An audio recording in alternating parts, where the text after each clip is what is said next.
Hey, good news. You know how you see movies these days and you just think to yourself, they just don't make them like they used to, you know? Like, they just don't make classics like The Dark Crystal. Well, they actually do.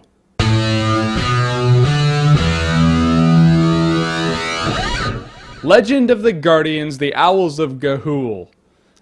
That is a mouthful. Alright, so I first saw the trailer to the Legends of the Guardians, and it says Zack Snyder directed it. And I thought, oh, wait, that's awesome. I like his other movies, you know, Watchmen, 300, Dawn of the Dead. Great. But this movie is told through owls.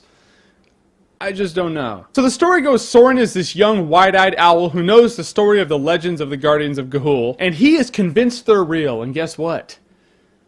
Well, I'm not going to tell you if they're real or not, it being in the title and all. And from there, he gets kidnapped, put into slavery, and then our epic goes on with owls. So I am not gonna lie, I actually really enjoyed this movie. I mean, I thought the movie was really well done. It had good characters, good dialogue with the characters, an evil villain. It even has some sibling rivalry in it. I mean, honestly, I think this movie might be that classic movie that this generation grows up on, like Dark Crystal and Labyrinth was for us. Or it should be anyway. Have you seen the shit that's out these days? And the battles in this movie were straight up like Zack Snyder badassery. The battles in this movie were badass with owls. I mean, how horrible is that when fights with owls are better than most of the shit that we've seen this year? I mean, one of my real regrets in this movie is the movie's about an hour and a half long, I think. And honestly, I probably could have watched it for about 3 hours. A 3-hour version of The Legends of the Guardian of Ga'Hoole, that would push it right over to epic. I hope there's like a special edition DVD or Blu-ray that comes out when this movie comes out, so maybe we'll get our 3-hour version that way. I don't know.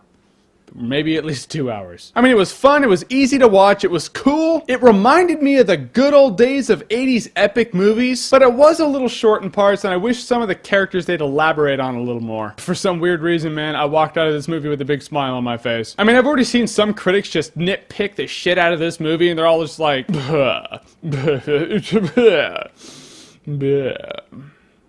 not a tour de force. That is my official impersonation of a douchebag. I mean, honestly, man, sometimes just relax and enjoy the movie. Unleash your inner child and shit. It's a fantasy movie, and a cool one at that. It's a series of books, and the end of this movie sets up for a sequel, and I really hope the sequel gets made. Scott Pilgrim has taught me that awesome does not mean success. I swear to God, if this movie becomes like the Scott Pilgrim scenario, I am going to Tibet, and I'm becoming a monk. I can't see good shit get shit on all the time. I mean, does the movie look great? Yes. Good cinematography? Absolutely. Is that all there is to the movie? No, absolutely not. I don't think so. I enjoyed the shit out of this movie to a surprising degree. It even had that song, that creepy song that's at the end of The Mist. It's also in the Terminator 3 trailer. Anything with that creepy ass song automatically goes up a couple notches in my book. I was gonna call this movie The Legends of the Guardians of Ga'Hoole if it sucked, but it didn't. So for my money, Legend of the Guardians, the Owls of Ga'Hoole is Awesometacular.